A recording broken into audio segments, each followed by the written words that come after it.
Check out this ridiculous Lamborghini Gallardo. Looks like it has some suspension going through the dash there. Tons of carbon fiber.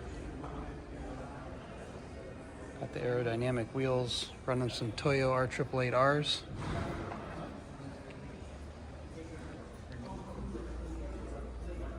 These ridiculous carbon fiber seats. Full interior's been stripped.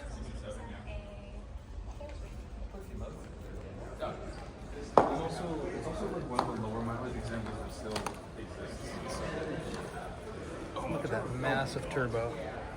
That's a 2JZ engine with the inline-six from a Supra. Huge carbon wing. Look at this TIG welded exhaust here. All titanium. Got the turbo blanket. Got the heat wrap on those fuel lines there. It's a nice build.